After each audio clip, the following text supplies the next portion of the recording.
Many people pray every day, yet see no results. They fast, they cry, they repeat the same words again and again, but heaven stays silent. Not because God is deaf, not because God is cruel, but because God is holy. Prayer is not magic. Prayer is not noise. Prayer is not emotional shouting. Prayer is communication with a righteous God. And Scripture is clear. There are conditions. God listens to prayer, but not just any prayer, and not from any heart posture. In this teaching, we will uncover 5 biblical things you must do before God listens to your prayers. This message is not meant to entertain you. It is meant to correct you, realign you, and draw you closer to God. If you're ready for truth, stay with me. Number 1, examine your heart honestly. Psalm 66:18. If I had cherished sin in my heart, the Lord would not have listened. Before God listens to your words, He examines your heart. Many prayers fail not because of lack of faith, but because of hidden sin. You can't live in rebellion and expect divine attention. You can't entertain sin privately and demand miracles publicly. God is not impressed by long prayers. He is not moved by religious vocabulary. He looks at the condition of your heart. Cherished sin blocks spiritual communication. Not confessed sin, not repented sin, but cherished sin. The sin you excuse, the sin you justify, the sin you protect. If God answered prayers while sin was cherished, He would be endorsing rebellion. So before you pray for breakthrough, ask yourself, is there something God has already told me to stop? Until the heart is cleansed, heaven remains quiet. Number 2, walk in forgiveness, not bitterness. Mark 11:25. When you stand praying, forgive. Unforgiveness is one of the most common reasons prayers are delayed. You cannot hold people hostage in your heart and expect God to release blessings into your hands. Bitterness poisons prayer. Resentment clogs spiritual flow. Jesus made forgiveness a requirement, not a suggestion. You may feel justified, you may have been wronged, but unforgiveness does not punish your offender. It blocks you. Heaven does not partner with hardened hearts. Forgiveness is not saying what happened was okay. Forgiveness is saying, God, I release this into your hands. Until you forgive, your prayers are filtered through offense, and heaven does not respond to bitterness. Number 3, align your motives with God's will. James 4:3. You ask and do not receive because you ask with wrong motives.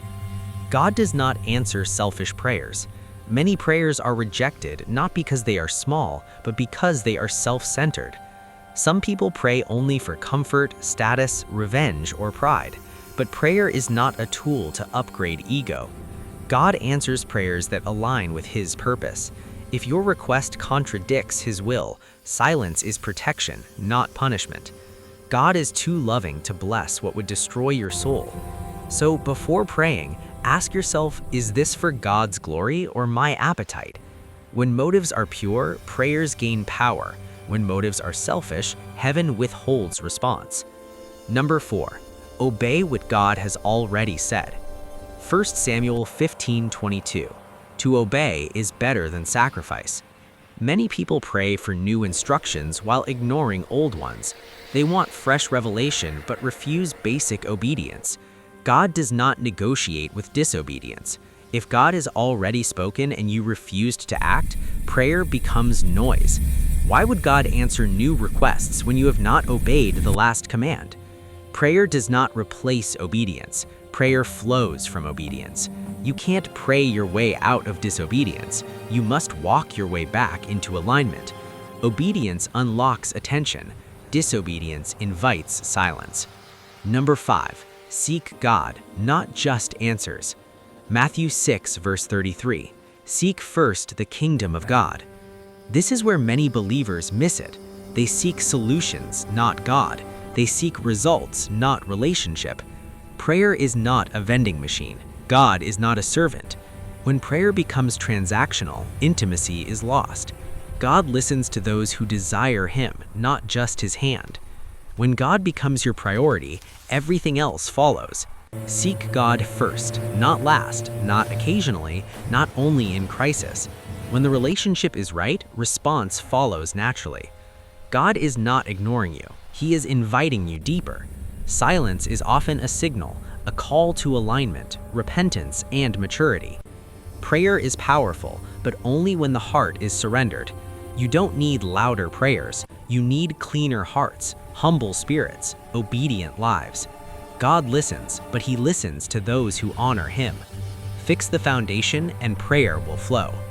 If this teaching convicted you, don't ignore it. Conviction is proof that God is still working on you.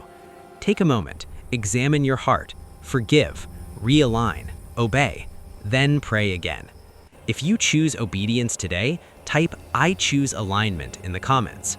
Subscribe to Bible Peace Hub for more firm biblical teachings that protect your peace and grow your faith. Share this message with someone who's been asking, "Why isn't God answering my prayers?" May your prayers rise with purity, and may heaven respond with clarity.